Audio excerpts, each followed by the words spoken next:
All right, but speaking of Ubisoft, man, let's get into the news. Let's get through the news so we can get into some new games. But what a surprise! Thinking of Ubisoft. Well, wouldn't you know, Assassin's Creed Shadows pre-orders are strong despite protagonist controversy. Oh man, are you saying that the internet has a bunch of losers that just talk loudly and keyboard warriors and they're grifters, but the general public who has been waiting on an Assassin's Creed game based in Japan. They have been waiting on an Assassin's Creed game based in Japan. Were pre-ordering the game as soon as it got announced. Oh, isn't that crazy, right? Isn't that crazy? So, just reading the article, it says Assassin's Creed Shadows is running into a bizarre controversy surrounding its protagonist Yasuke. And again, it's not just because he's black, not just because he's black, but they're saying that Yasuke is historically inaccurate to Japan. And poor Naoe, man, I gotta say it multiple times. Poor Naoe, she's just there, right? Like and I don't know what they call Shinobi because again, as far as female ninjas are concerned, they're called Kunoichi. But I don't know what they call Shinobi. But in any case, poor Naoe because she's just there. Like it's just like she doesn't exist. It's basically pick your poison. I watched CBH's video, watched some other people's videos, and I'm like, damn, man, like she really got like assed out. It's like you're there, and now they're saying that now he looks like a man. Now I'm like, bro, here we go again. Like they're like you can see the reaching, like it's just happening. It's just anything I can get to. I'm just gonna say whatever, bro. Like it's honestly sad. It's really sad. It's really sad. It's like, oh, well, you're talking about he black. Oh, you can't talk about he black. Oh, because he's historically inaccurate. Oh, but he's a real person. Oh, the Japanese people don't like him. The Japanese are like, hey, he's part of our history. And then it's like, oh, now Wade's there. Like you can play as another character. Yasuke isn't the main focus. You have two characters you can play with. And like, oh, well, now Wade looks like a man. What the hell, bro? like, can you just hear how ridiculous this sounds? Like it's ridiculous. It's honestly ridiculous, bro. Like, but anyway, because I just have to laugh at this stuff.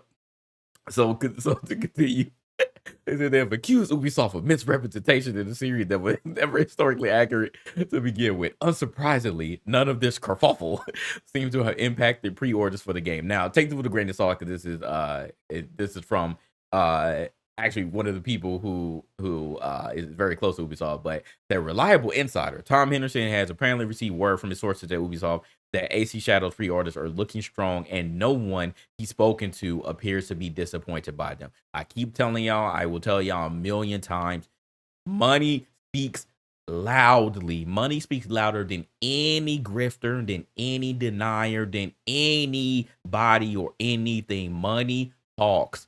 Money talks. So if the Ubisoft execs are like, damn, we announced this and people are still excited, they don't think that we're late. That we're late to the party. We're making an AC game based in Japan. If everybody's pre-ordering this game because they're freaking excited, like again, you can't beat it, bro. You can't beat numbers. So, anyways, they said also that AC Shadows instantly became one of the most pre-ordered games on Amazon in multiple regions, including Japan. Oh my god. I thought that Japan didn't like this.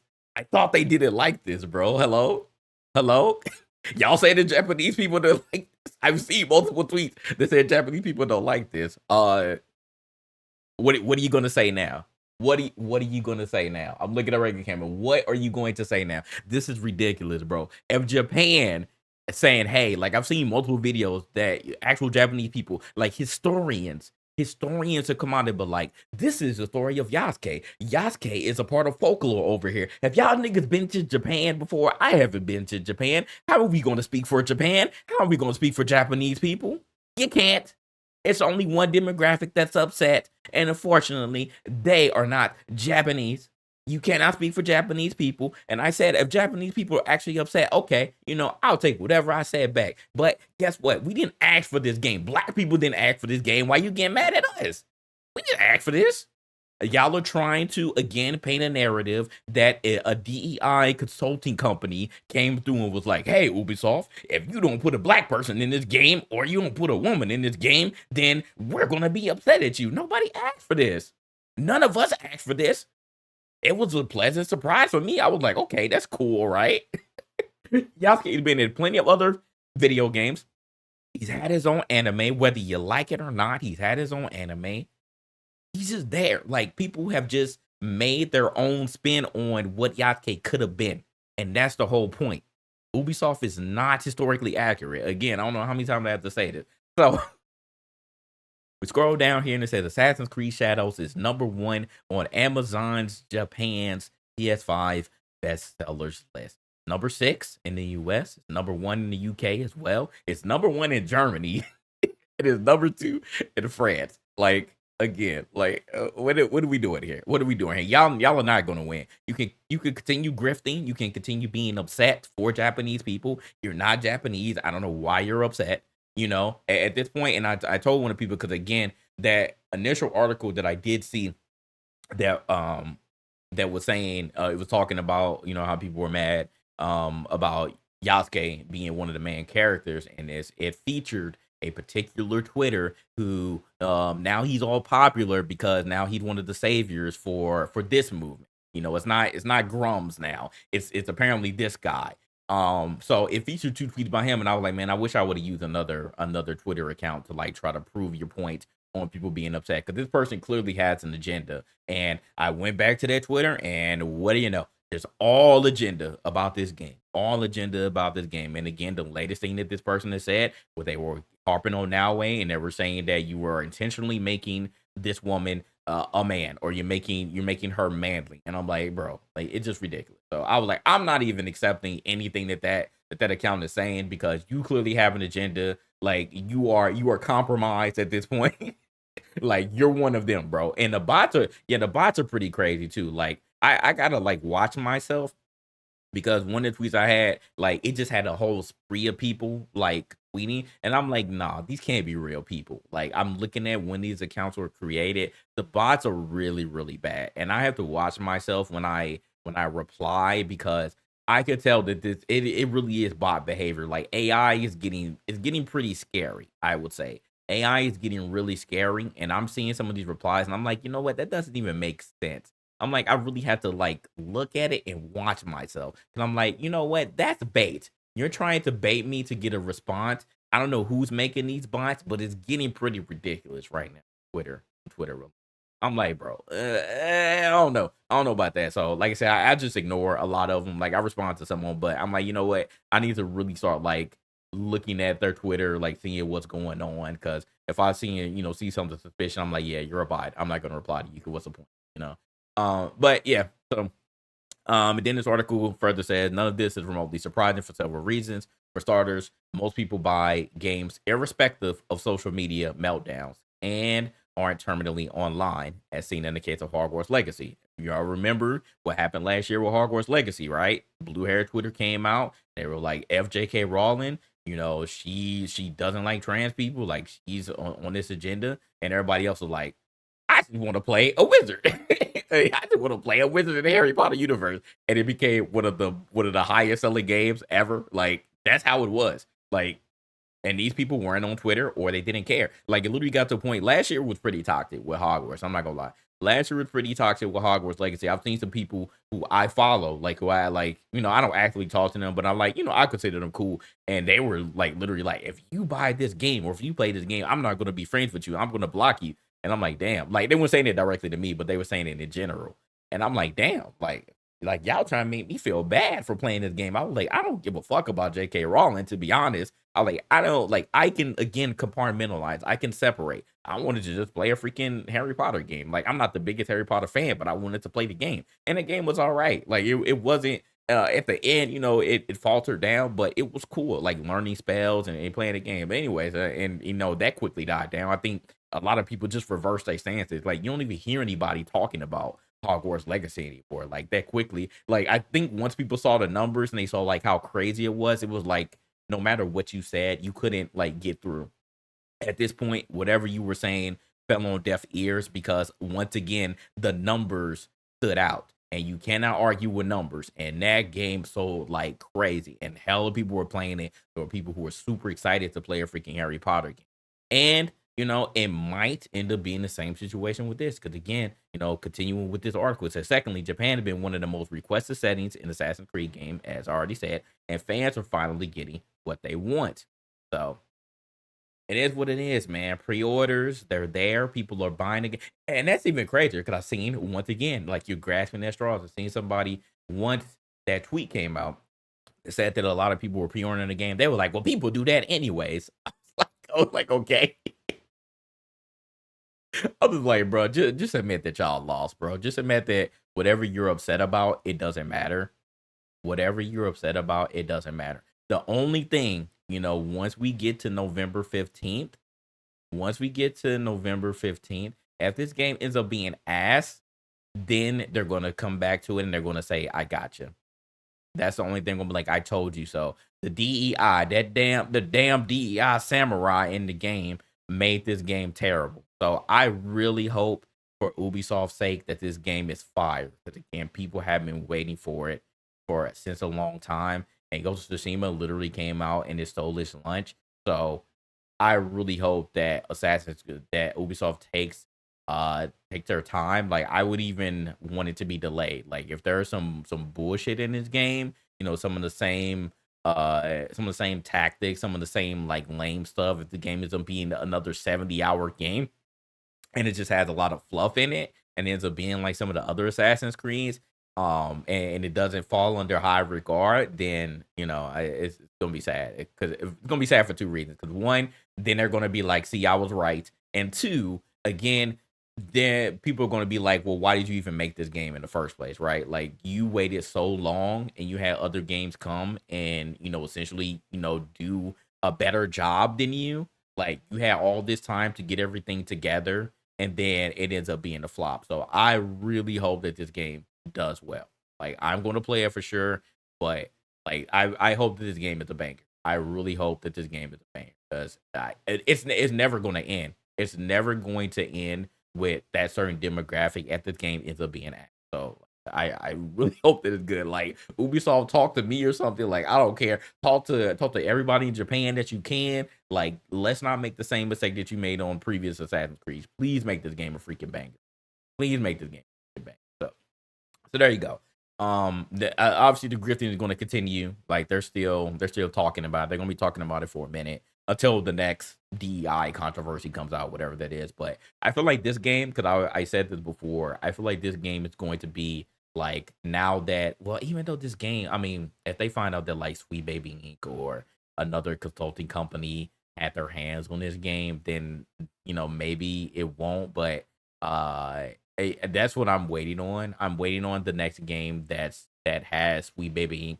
or another black DI consulting company attached to it, as far as a AAA game. I'm waiting on that game. Like, once people know for sure that any of those consulting companies had their hands on whatever AAA video game is coming out, I want to see if that's going to be the true test as far as whether people will vote with their wallets. Because again, that demographic is saying, vote with your wallets. Don't buy this game. Don't pre-order this game. Don't talk about this game. Whatever. But they were saying that in hindsight. They were like, well, once we found out about this, now we're boycotting it. But it's too late now. Like, so I want that next game. That any of those consulting companies had their hands in. I want that to be like the true test to see if like they really put their money where their mouth is, like literally. So we'll see. If somebody finds out that a consulting company has had their hands to doing this game, then this game will officially be the first. So we'll see. We'll see. All right. He said to wait till Marvel 1943 comes out. All right. Okay. What up, Colleen? All right. So next bit of news. This is sad. For several reasons here. This is sad for several reasons. Now, usually, when a bigger company acquires smaller companies, we don't really care about it. We don't really hear about it. But to all my journalist friends that do traditional journalism, this is bad. So if you did not hear, literally today, IGN scoops up Eurogamer, Rock Paper Shotgun, and more companies. So IGN has been getting a lot of flack. The latest flack that they got was for two reasons. Well, one, because the certain demographic said that Ubisoft was paying them because they like posted a whole bunch of Assassin's Creed Shadows tweets. But second, because they mentioned something that they shouldn't have mentioned with Kai Cenat after he completed Elden Ring. They mentioned him inciting a riot in New York, and we got on their head, and then they said sorry. But I'm like, I ain't accepting your sorry because y'all know what y'all were doing. Y'all was on some bull when y'all said that. Y'all didn't have to put that in there. That's of the past. He didn't incite a riot. He didn't intentionally incite a riot. Yes, people got rowdy there, but I'm like, y'all ain't had to add that. I'm like, y'all acting like y'all freaking Fox News. Y'all acting like y'all DJ Vlad. Y'all acting like y'all CNN. Like, y'all talk about video games and nerd culture. Like, why did y'all have to add that? So that was a bull. But anyways, so they apologized. But I'm like, IGN, people keep telling me that, but do better. Do better. But any case, back to this. So, after all this stuff that IGN has been through over the last week or so, it's like, damn, like now we hear that y'all scooped up some companies. So, reading this, it said it seems no industry is safe from consolidation, and the latest target is gaming media. IGN Entertainment has acquired the website portfolio of UK publisher Gamer Network, which operates a number of beloved games-focused publications. Now, keep in mind, IGN already has a European footprint, IGN France, even though they say that they're separate, they're independent. But I'm like, y'all, they still have your name. Whatever. If y'all claim them as your son or not, it doesn't matter. But it's like, it's not like y'all didn't have a presence over there. So I'm not sure why this has happened. But continuing on. So they operate a number of beloved game focused publications. The list includes GamesIndustry.biz, Eurogamer, Rock Paper Shotgun, VG247, and the tabletop site Dicebreaker. The network also holds shares in sites like Nintendo Life and Digital Foundry.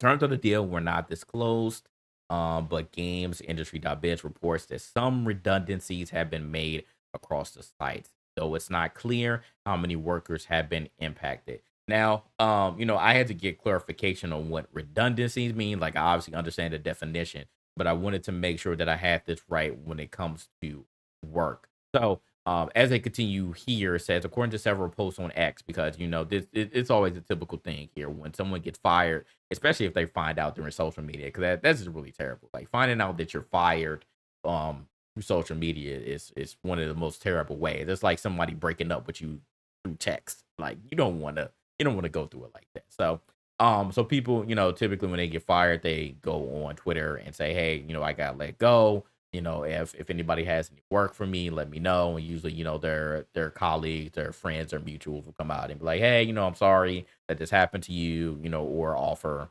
them, position, somewhere else. So in any case, so they did the same thing here. They said the editors at both Rock Paper Shotgun and GamesIndustry.biz have been laid off. So editors from both of those publications have been laid off. Redundancies in this case means that IGN already has some editors. So when they acquired you all, then they don't need additional editors for whatever independent publications that they gobbled up. So that's why that actual job becomes redundant. Therefore, you are laid off.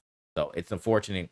IGN Entertainment is owned by Ziff Davis, which, in addition to IGN's website, also operates other subsidiaries like Humble Bundle. The news comes as game media, like the rest of the industry, had been thrust into a period of dramatic upheaval, brought about in part by the sudden rise of AI, changes to Google, and shifting editorial strategy. So it sucks. It does suck that this happened. The one thing that I'm fearful of, because traditional journalism still has its place. I know that there has been an ongoing battle here, and I wanted to talk about this further in depth. I'm not going to do it now, but I wanted to talk further in depth about new media, aka like the YouTubers, the streamers, the content creators who may not have, they didn't go to school to learn journalism. Like me, I didn't go to school for journalism. I went to school for something else. But, we've been doing a podcast in 2013. And I feel like, again, I played games for so long and I do my research. I look at articles. I actually play these games. So So I do, I feel like I do have the right, and I've actually, been out there. I went to PAX, we've been to E3, like we've operated behind and in front of the camera. So even though like I'm technically, as far as writing like articles, like we've even done articles, but I consider myself an amateur journalist. Like, because again, I can't really call myself a real journalist because I didn't go to school for it. Like I don't have a degree for it. So I'm an amateur journalist, but again, I'm a content creator, podcaster. So I have other ways to deliver the news to you all. Even these YouTube videos for myself. So I have other ways to do that. But I know that especially with IGN, GameSpot, and other big companies, like we don't have really any magazine anymore. Like when I was growing up, the way that I heard about games that were coming out were through magazines, and then as we evolved, then Tech TV, G4, like I learned about games through that, and then we moved from magazines, paper magazines to websites, or websites ended up being the source of reviews and stuff like that, and then you move to YouTube.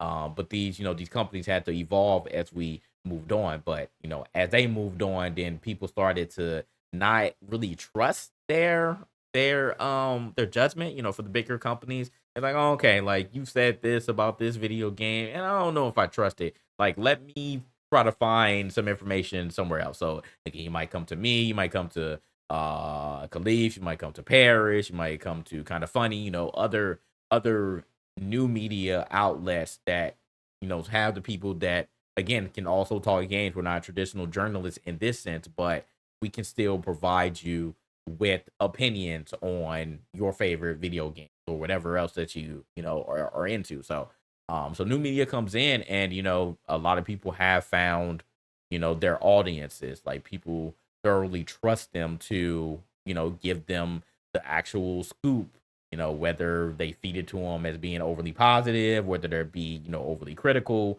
whether they keep it fair, straight down the middle, whatever your preference is. You can find somebody on YouTube or social media as a whole that can give you that, rather than just go to your IGNs and other companies on the internet to find it, or whatever their respective YouTube channels are as big media.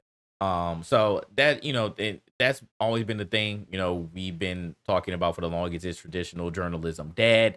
I still don't think that it is. I think that there is still a place for that. People still like it, but new media has definitely taken a strong foothold on what traditional journalism is, traditional media is. That's including TV as well.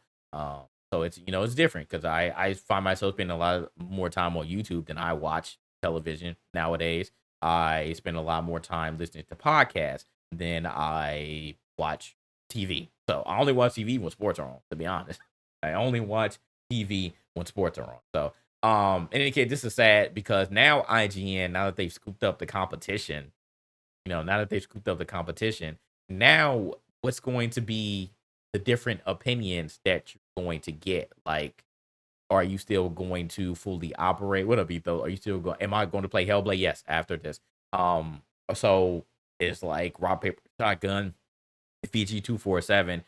Now that IGN is going to be your essential boss now, who goes to say that whatever difference of opinions you may have had for said video game, once an IGN editor takes a look at it, like, you can't do that, you can't say that, like you need to say this, and this, and it ends up being similar or the same as whatever review that IGN put out, because now you have all these different reviews, you have all the different scores, you have all these different opinions. Now what goes to say that IGN isn't just going to say, hey, all of you different publications have to say the exact same thing.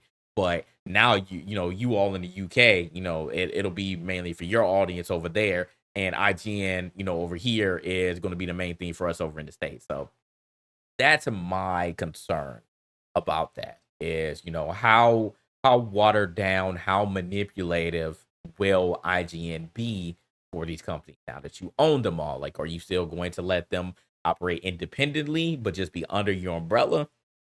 Or are you going to have a more hands-on approach with all of these different companies that you have acquired, and essentially, in some cases, depending on how you feel, not be as genuine as they once were. So, have I seen people complain about Hellblade being? Yes, we've already talked about that, and I'll talk about it a little bit more before I start playing. Yes. So that's the news on that. So just keep that in mind. Keep that in mind. We're going to see how these other companies are. Like obviously, a lot of us, I'm sure a lot of people here aren't based in the UK. But for those who are based in the UK and you don't necessarily go to IGN for your news, but you go to Eurogamer, VG247, Rock Paper Shotgun, or if you're in the tabletop over there, Nintendo Life, Digital Foundry is, a lot of people go to that to, figure out what the scoop is on your favorite video games. How do they run? Do they run well? Do they run terrible? So that's a very reputable company as well. So we're going to see. We're going to see what ends up happening if IGN ends up screwing all these companies over and making them, watered down and therefore again not genuine. Then they're gonna be like, damn, like who do we go to now? I feel like if that ends up being the case, then it's going to be more new media folks who people are going to turn to. So we'll see. What up, Draco? What up? What up? All right. Last bit of news before we watch some trailers. We're gonna watch a couple trailers and then we'll get into Hellblade too. But I found this one interesting here. Like, I don't know what's going on. Speaking of TV, speaking of traditional media, Peacock, Netflix, and Apple TV will be in a streaming bundle that will cost $15 a month. That's Comcast. Now, me looking at this, I'm like, damn, $15 is a good deal for all of those, especially because Netflix keeps going up. I'm sure Peacock's gonna go up, Apple TV, all these streaming bundles, go up. And Netflix alone, like I think I'm paying like $21 to be honest for Netflix now. Like it just keeps going up. And I'm like, damn, like y'all are hitting me upside the head. So anybody who has Comcast, going down the line, Comcast will start offering this bundle, which will launch actually next week. Crazy. Next week, with the price point of $15 a month. I don't have Comcast, so if you have their TV service, and broadband internet, then you will be able to participate in this deal. And again, me looking, I'm like, damn, that's a good deal. But on the other hand, I'm like, bro, what are we doing here? Like TV is offering you streaming bundle deals. What are we? But hello, like cutting the cord is no longer cutting the cord. We are like literally just wrapping back around to traditional television because we've already seen this coming. Like traditional TV is just going to be like, all right, well, we're just going to offer you all of these streaming services within your TV bundle, like, and then all these streaming services are going live now. Like Netflix has had plenty of live streaming events. Peacock has WWE, like, and all this stuff is live now. So I'm like, oh, okay, well, what's the point of television now if we're just gonna wrap back around? Like, I totally don't understand what's going on. I don't know what the end game is going to be with traditional cable and these streaming companies. Like, at this point, the only reason why we have streaming is just for those exclusive shows that you can't see on television. But at this point, you might as well just put all of them on regular television and just charge me one bundle. Like I'd rather just do that than just pay all these separate bundles. So it's dumb at this point. It's dumb at this point. But I mean that's a good deal. So if you have Comcast, like I would get on it, especially if you have all of these services already. Because $15 a month, I mean you can't beat that. It said customers can also access Netflix and Apple TV subscriptions through Comcast Now TV streaming platform. So Comcast has their own streaming platform already. Did y'all know about this? Did y'all participate in this for anybody that's Comcast Now TV? Okay. And this includes Peacock and 40 other channels for $30 a month. Interesting. So they're already kind of doing it but with their own streaming platform called Now TV. What? I, okay. Um, it said the developments come as media companies face pressure from investors to scale their streaming services and achieve profitability. At the same time, the companies are dealing with more competition from tech giants like Amazon, YouTube, slash Google, which are gobbling up streaming deals. Huh. Okay. Well, and then of course, Disney, they already own, Hulu and ESPN Plus. And, they bundled all those together. Disney and Hulu alone got together and it's all under Disney Plus, even though it's still technically separate. But if you have Disney Plus, now you have all the lineups that are on Hulu. and Paramount's with Showtime, and then HBO Discovery. As you know, they merged. So and then Warner Brothers, Disney, Hulu, and Max are going to all come together later on. Later on this summer. So I'm like, after you do that, after you bundle Disney Plus, Hulu, ESPN, and then Warner Brothers bundled with Discovery Plus, now all of y'all are gonna bundle together. Like, hello? What whatever, man. As long as I have to pay less, like that's all I care about at this point. As long as I have to pay less, then whatever. Y'all do whatever y'all want. But it seems like we can't figure it out. It seems like we cannot figure it out. You have Comcast and they say trying to push those kind of bundles on top of TV. Yeah, okay.